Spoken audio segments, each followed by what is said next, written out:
Mission spéciale fécondation in vitro à la clinique Saint-Nicolas. Un traitement d'azospermie chez l'homme.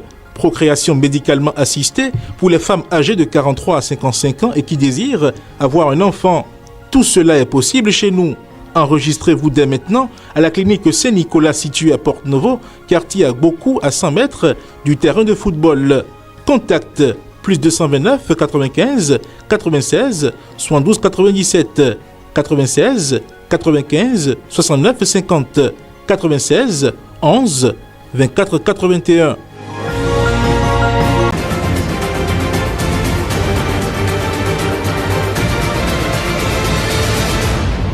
Guérit TV Monde, le leader des Web TV au Bénin.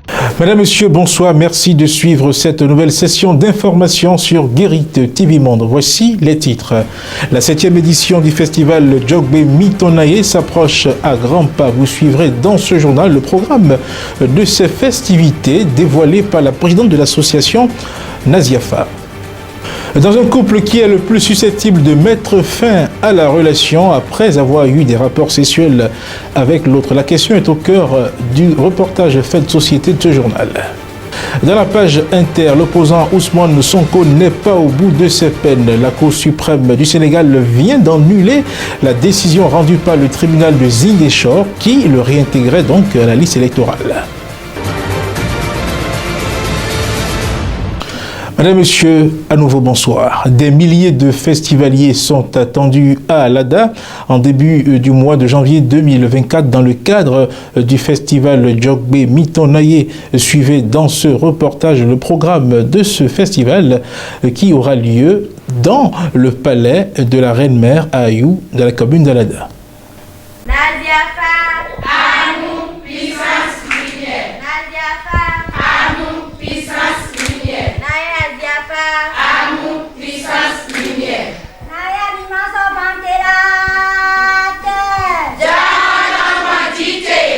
Les préparatifs de la 7e édition du festival Djogbe Mitonaye vont bon train au palais de la Reine-Mère situé à Ayou, dans la commune d'Alada. Comme il est de coutume, chaque édition est organisée avec un thème. L'initiatrice du festival, Naek Podjito, animanso Kondo Dotolegla, révèle le thème de la 7e édition. C'est le moment de rappeler à nos festivaliers, à ceux qui ont l'habitude de venir, et ceux qui ne connaissent pas encore ce festival, que c'est l'heure de se préparer afin de pouvoir échanger sur la femme, le développement de la femme.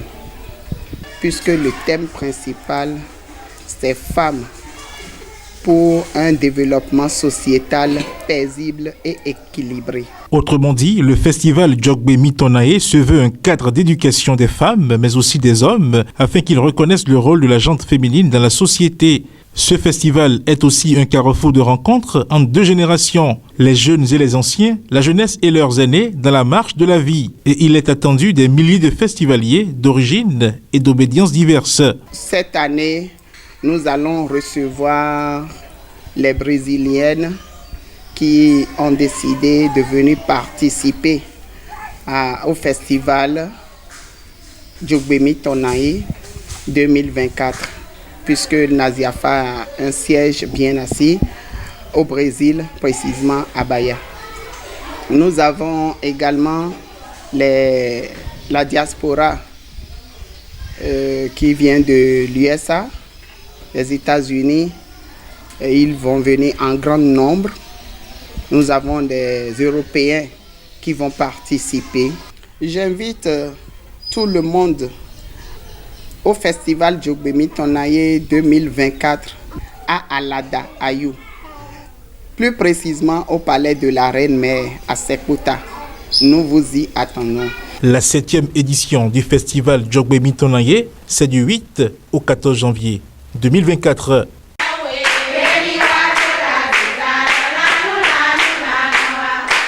Ouvrons maintenant la rubrique fait de société de ce journal. Plusieurs raisons sont souvent à la base de la rupture d'une relation, mais entre l'homme et la femme, qui est le plus susceptible de rompre la relation, surtout quand il y a déjà eu des rapports sexuels. Faouzia Sefou a interrogé quelques citoyens, dont voici les réactions. Suivez. Connaissant mes expériences et tout ce que j'ai vécu dans ma vie quotidienne, je pense que c'est l'homme qui fait cela souvent. Dans une relation amoureuse, l'homme, que ce soit la femme, les deux sont à la fois au centre de pouvoir casser une relation amoureuse. On ne peut pas dire maintenant que c'est la femme et c'est l'homme. Mais quand on va prendre ensemble, et par exemple, sans relation, on peut toutefois aller, imaginer 75% du côté des filles qui cassent rapidement les relations et le reste de pourcentage pour les hommes. Naturellement, avec constat, je crois que c'est souvent l'homme, s'il faut être honnête, quoi. Le sexe, quand un homme part au sexe avec une femme, il a déjà trouvé sa nullité et tout, donc il préfère se retirer. Alors que la femme, elle, si par exemple c'est de l'argent elle veut, elle en aura toujours besoin. Donc même si elle voudrait casser, c'est tout fréquent chez l'homme que plus chez la femme. À voir le monde dans lequel nous vivons actuellement, et la première question qu'il faut se poser, c'est de savoir sur quelle base ces deux personnes se sont parties pour pouvoir créer d'abord la relation. Est-ce qu'ils se sont convenus vraiment à créer un foyer, rester ensemble pour longtemps? Est-ce qu'ils se sont rencontrés occasionnellement pour se satisfaire sexuellement et se laisser? Parce qu'aujourd'hui, nous avons constaté que la majorité de nos sœurs, de nos grandes sœurs, visent très grand. Elles focalisent leur regard sur les recettes de ce monde. Et le lustre, avoir telle chose. Donc, elles n'arrivent pas à se concentrer réellement sur ce que c'est que fonder un foyer. Et aussi, il faut rappeler qu'il y a aussi des jeunes garçons, des jeunes gens qui, pour eux, c'est de faire la vie, parcourir plusieurs filles et les laisser après. Et oubliant que ça a des retombées après. La majeure des choses, c'est d'être responsable quand vous prenez un engagement d'entamer un projet, que ce soit le projet conjugal, projet professionnel, social et autres. Ce qui pousse, c'est le péché. Le péché qui amène l'homme à faire ça là. Parce qu'il est sous une force du mal pour agir. Et comme ça détruit lui-même. Et ça détruit aussi celle à qui il ira trouver ailleurs. Et ça détruit celle qu'il laisse. La page inter, à présent, alors que le tribunal de Ziguinchor a autorisé la réinscription d'Ousmane Sonko sur les listes électorales, la Cour suprême vient de rendre une décision qui annule celle donc de ce tribunal. Autrement dit, l'opposant sénégalais Ousmane Sonko n'est pas encore au bout de ses peines. Cette actualité est développée dans la page inter de ce jour par Evelyne Dosso.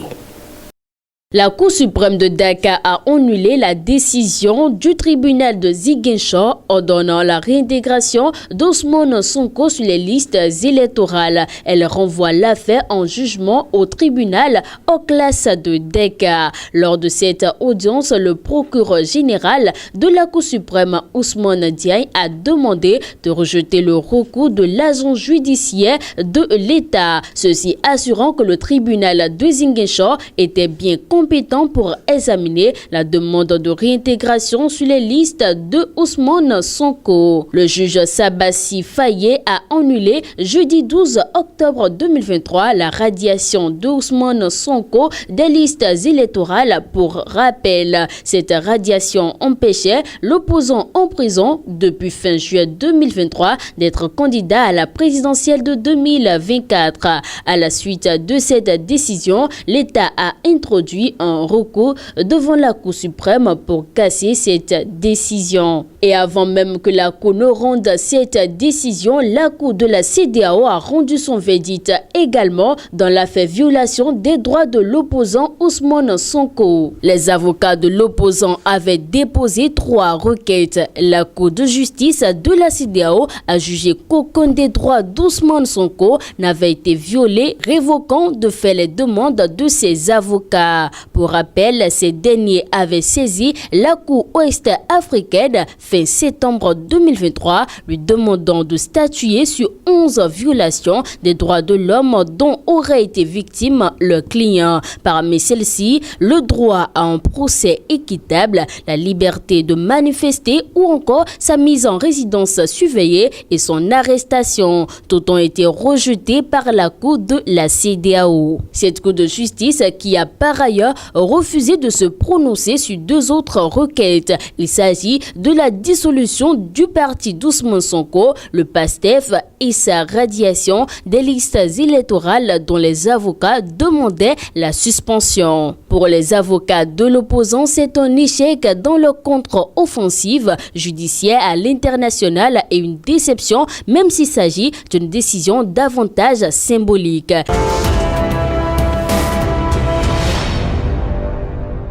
À Madagascar, ce 17 novembre 2023, la Commission nationale électorale indépendante continue le traitement des résultats de l'élection présidentielle au lendemain du premier tour. Un scrutin contesté puisque 10 des 13 candidats ont appelé les électeurs à le boycotter. La Commission nationale électorale indépendante continue, elle, d'actualiser les premières tendances données tard hier jeudi, le soir même du vote, ce qui était une première. Les dernières tendances à 14h30 heure locale donnent un taux de participation de près de 40% en hausse légère, mais constante par rapport à ce jeudi et de nouveau par rapport à ce matin. On sait que cette donnée est cruciale. Elle permettra ou non de légitimer la victoire voulue par Andry Rajoelina dès le premier tour, alors que l'organisation même de l'élection est remise en cause par les 10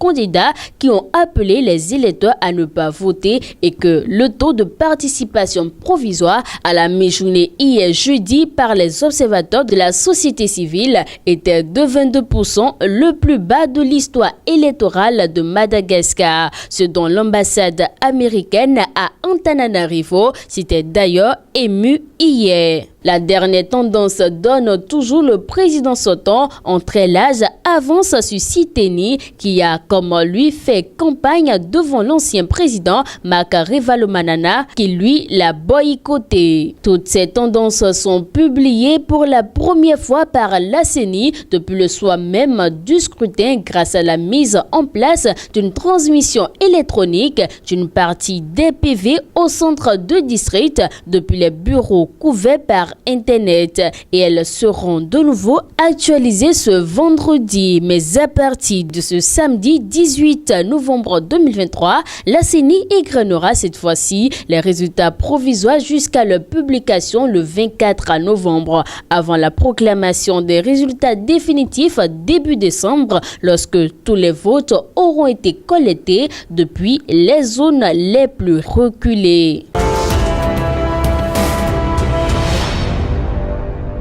Au Libéria, le suspense reste entier 3 jours après le second tour de la présidentielle du 14 novembre 2023. Sur près de 86% des bureaux de vote, l'ancien vice-président Joseph Boaké est en tête du scrutin. Il est suivi de près par le chef de l'État sortant, Georges Weah. Mais l'écart entre les deux candidats reste mince et la compilation des résultats se poursuit ce vendredi. D'après la présidente de la Commission nationale des élections, Davidetta Brown, Joseph Boaké obtient 50,57% des voix sur près de 86% des bureaux de vote dépouillés. Le président sortant Georges Weah a 49,42% des voix. Il y a donc 16 221 voix d'écart entre les deux personnalités. Boaké est sorti majoritaire dans plusieurs comtés de l'Ouest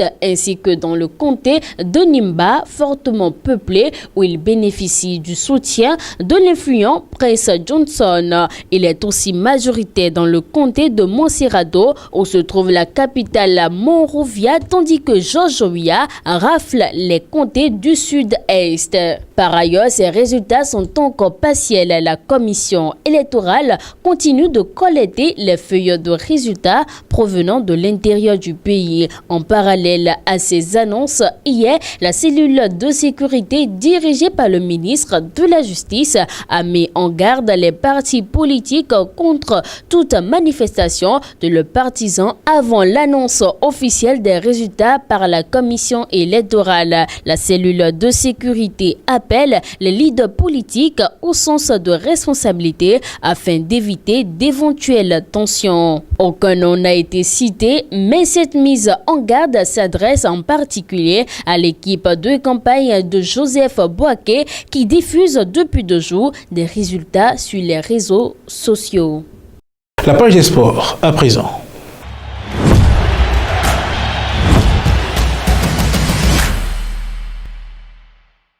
Le Soudan a joué contre le Togo et l'entraîneur togolais n'est pas satisfait de l'arbitrage de ce match. Suivez également dans la page des sports de ce jour les résultats de quelques matchs joués dans le cadre des éliminatoires du Mondial 2026. Le sélectionneur du Togo, Polo Douaté, fustige l'arbitrage du Malgache Ando Fetra Rakotojaona qui a dirigé la rencontre face au Soudan, soldée par un match nul d'1 but. Le Soudan et le Togo se sont séparés dos à dos ce jeudi à l'issue de cette rencontre disputée en Libye. Les éperviers ont concédé l'ouverture du score sur un penalty largement contesté par la partie togolaise. D'autres décisions arbitrales n'ont pas été du goût du technicien portugais et de sa suite. Je le cite, « Un scandale. Jamais dans ma vie, j'ai regardé un match et que l'arbitre a fait n'importe quoi avec la force qu'il veut, la quantité d'erreurs qu'il veut. C'est plus que l'arbitre. Je ne sais pas quel est le courage que l'arbitre avait pour faire ce qu'il a fait. Chaque balle qu'on dispute, c'est une faute. On ne touche pas le joueur, pratiquement pas de contact. J'ai jamais regardé ça en 54 années. Vraiment triste, mais en même temps, je me questionne. Pourquoi ça? Qui a fait ça? Qui est derrière ça? Fin de citation, c'est interroger le sélectionneur à l'issue de la rencontre. Rappelons que les éperviers du Togo jouent le Sénégal à Lomé le mardi prochain pour le compte de la 2e journée des éliminatoires de la Coupe du Monde 2026. Le Nigeria est accroché avec un score nul d'1 but ce jeudi soir par le Lesotho des éliminatoires de la Coupe du Monde 2026. C'est un début raté pour les Super Eagles du Nigeria au Godwill Akpabio Stadium. Face aux crocodiles du Lesotho, les Nigériens ont pris difficilement un nul, ayant même été menés dans cette rencontre. Après une première période très serrée où le Nigeria s'est montré entreprenant, le pays ouest-africain a manqué de réalisme. Au retour des vestiaires, contre le cours du jeu, Molomelo Kouanazi a ouvert le score à la 56e minute. La jouissance de cette avance n'a été que de 11 minutes pour les visiteurs, les Nigériens ayant égalisé avec un but de Semi Adjayi. Cela n'a pas pu inspirer une remontada des locaux qui peuvent s'en vouloir d'avoir gâché l'opportunité de bien commencer ces éliminatoires. La prochaine rencontre du Nigeria dans ces éliminatoires du Mondial 2026 a lieu le 19 novembre prochain à l'extérieur face au Zimbabwe. Celle du Lesotho est une réception à domicile prévue le 21 du mois contre le Bénin. L'Égypte, de son côté, a démarré fort les éliminatoires de la Coupe du Monde 2026. Les Pharaons ont largement dominé Djibouti avec un score de 6-0. Mohamed Salah s'est offert un quadruplé. Considérés comme favoris du groupe A, les Pharaons ont marqué les esprits pour leur début. Dans un stade international du Caire, acquis à sa cause, la sélection égyptienne a largement dominé Djibouti. C'est un Mohamed Mohamed Salah des grands soirs qui a porté les siens vers la victoire. Dès la 17e minute, c'est bien l'attaquant de Liverpool qui trouve le chemin des filets. Il ne mettra que 5 minutes pour corser l'addition sur penalty. Les choses vont s'accélérer en deuxième période. 48e minute, Salah a encore inscrit son 3e but de la soirée avant de s'offrir un quadruplé à la 69e minute sur un bon service d'Ahmed Abou El Fatou. Mostafa Mohamed va se joindre à la fête avec le 5e but égyptien. Sorti du banc, Trezeguet va clore le festival offensif à la 89e minute. L'Égypte lance un message fort aux autres membres du groupe A. Pour la seconde journée de ces éliminatoires, les Pharaons affrontent le dimanche 19 novembre prochain la Sierra Leone au Samuel Canyon Sport Stadium.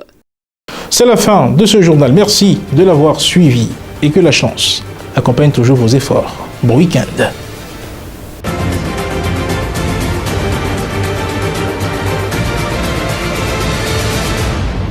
Guérit TV Monde, le leader des Web TV au Bénin.